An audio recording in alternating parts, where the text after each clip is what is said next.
Welcome back to clean news Rajasthan. चलिए देखते हैं राजस्थान की 15 फटाफट बड़ी खबरों को। राजस्थान सरकार पहले पूर्ण बजट में इस सेक्टर पर देगी सबसे ज्यादा ध्यान। राजस्थान की वजनलाल सरकार 10 जुलाई को अपना पहला पूर्ण बजट पेश करेगी, जिसमें चिकित्सा और स्वास्थ्य पर विशेष ध्यान दिया जाएगा। इस बजट को राज्य के सभी वर्गों की जरूरतों को ध्यान में रखकर तैयार किया जा रहा है। मंगलवार सुबह दिल्ली से लौटने के बाद मुख्यमंत्री भजनलाल शर्मा ने सचिवालय में एक बड़ी बैठक बुलाई, जिसमें दोनों डिप्टी सीएम, चीफ सेक्रेटरी और चिकित्सा एवं स्वास्थ्य मंत्री मौजूद थे। इस बैठक में प्रदेश के वरिष्ठ डॉक्टरों के साथ परामर्श किया गया और आगे की योजनाओं पर चर्चा की गई। सांसद बने हनुमान बेनीवाल ने विधायक पद से दिया इस्तीफा। राजस्थान के नागौर से सांसद चुने गए राष्ट्रीय लोकतांत्रिक पार्टी के नेता हनुमान बेनीवाल ने विधानसभा की सदस्यता से इस्तीफा दे दिया है। उन्होंने खीवसर से विधायक रहते सांसद का चुनाव लड़ा था। जयपुर में मीडिया से बात करते हुए बेनीवाल ने कहा कि लोकसभा चुनाव में आरएलपी साथ नहीं आती तो इस बार फिर कांग्रेस का प्रदेश में खाता नहीं खुलता। खीवसर में उपचुनाव को लेकर उन्होंने कहा कि खीवसर से आरएलपी का तो चुनाव लड़ना तय है, कांग्रेस के साथ गठबंधन से चुनाव लड़ा जाएगा या अकेले, इस पर बात करेंगे। अभी हम इंडिया अलायंस में तो है ही। हनुमान बेनीवाल के कांग्रेस के खिलाफ तीखे तेवर। इंडिया गठबंधन की बैठक में नहीं बुलाने पर लगता है आरएलपी संयोजक हनुमान बेनीवाल कांग्रेस से नाराजगी कम नहीं हुई। बेनीवाल ने प्रदेश कांग्रेस पर जोरदार हमला बोलते हुए कहा कि आरएलपी का गठबंधन नहीं होता तो राजस्थान में कांग्रेस का खाता नहीं खुलता, यह तय है। साथ ही बेनीवाल ने विधानसभा उपचुनाव में खीवसर के साथ ही देवली, हुनियारा और झुंझुनू सीट पर आरएलपी के चुनाव लड़ने की मंशा जताई है। राजस्थान में अब बकरी का भी बनेगा हेल्थ कार्ड। सब कुछ ठीक ठाक रहा तो राजस्थान में बांसवाड़ा पहला ऐसा जिला होगा जहां इंसानों के अलावा बकरी का भी हेल्थ कार्ड से इलाज होगा। आदिवासी अंचल में इन दिनों इस प्रोजेक्ट पर तेजी से काम चल रहा है। जिला कलेक्टर डॉक्टर इंद्रजीत सिंह यादव ने राजीविका को इस काम में अंजाम देने का जिम्मा सौंपा है। प्रोजेक्ट से जुड़े परिवार के 3 साल में आय 300 गुना तक बढ़ाने की योजना है। बकरी पालन और मुर्गा पालन से अन्य किसी भी रोजगार के मुकाबले ज्यादा रिटर्न मिलता है। मोबाइल चार्ज करते समय दौड़ा करंट, 2 भाइयों की मौत। राजस्थान के 12 जिले के कस्बा थाना क्षेत्र में मंगलवार सुबह मोबाइल चार्ज करते समय बिजली का करंट लगने से 2 किशोरों की मौत हो गई। दोनों आपस में सगे भाई बताए जा रहे थे। हादसे में एक महिला भी घायल हुई है, जिसे प्राथमिक उपचार के बाद 12 रेफर किया गया है। प्राप्त जानकारों के अनुसार जिले के शहबाद उपखंड के कस्बा थाना क्षेत्र में घरेलू लाइन में 11 केवी का करंट फैल गया, जिसकी चपेट में दोनों बच्चे आ गए। करंट लगने से सोमवार को भी इसी क्षेत्र में एक युवक की मौत हुई थी। क्षेत्र में मंगलवार सुबह दर्दनाक हादसा हो गया है, जिसमें 2 युवकों की मौत हो गई तो वहीं एक महिला गंभीर रूप से घायल हो गई, जिसे उपचार के लिए 12 जिले के अस्पताल में भर्ती कराया गया है। राजस्थान कर्मचारी चयन बोर्ड 1963 पटवारियों की करेगी सीधी भर्ती। राजस्थान की भजनलाल सरकार बेरोजगार युवाओं के लिए नौकरी का पिटारा खोलने जा रही है। राजस्थान कर्मचारी चयन बोर्ड 1963 पटवारियों की सीधी भर्ती करने जा रही है। आरएसएस भी इन पदों की भर्ती करेगा। राजस्थान सरकार से वित्तीय मंजूरी मिल गई है। इनमें 1680 पद नॉन गैर अनुसूचित क्षेत्र तथा 283 अनुसूचित क्षेत्र के लिए रिजर्व है। पटवारी भर्ती की घोषणा सरकार ने बजट 2024-25 में की थी। राजस्थान सरकार लाएगी धर्मांतरण विरोधी कानून।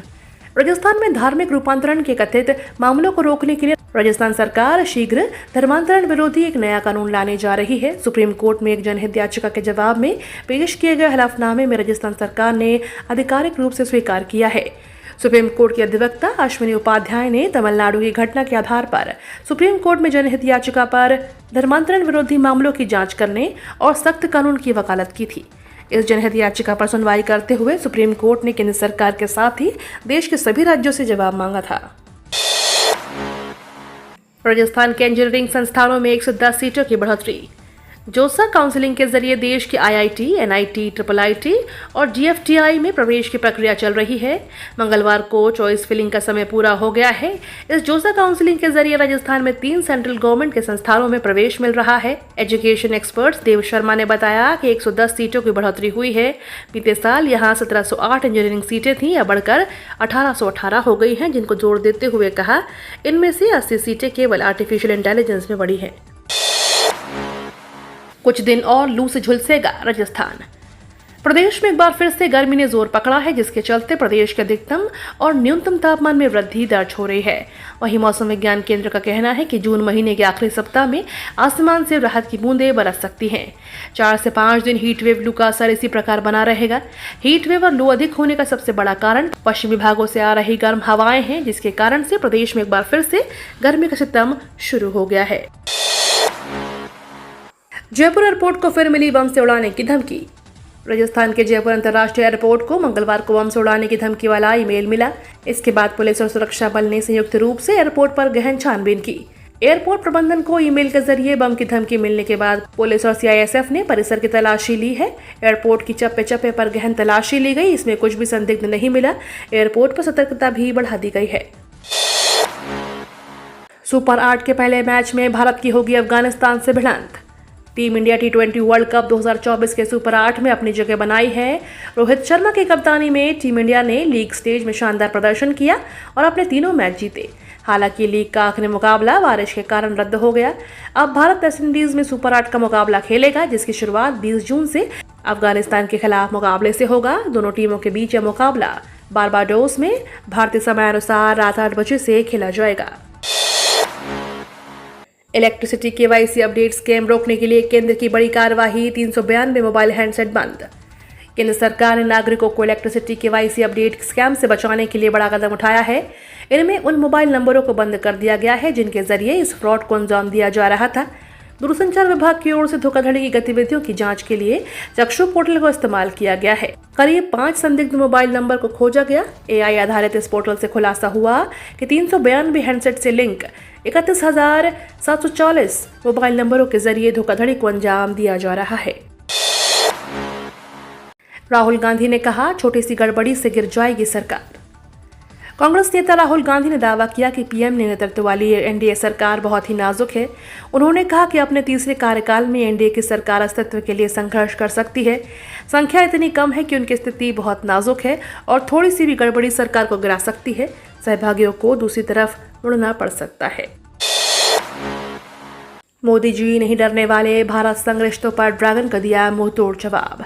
ताइवान ने मंगलवार को द्वीप राष्ट्र और भारत के बीच संदेशों के आदान प्रदान पर आलोचना के लिए चीन पर हमला बोला है।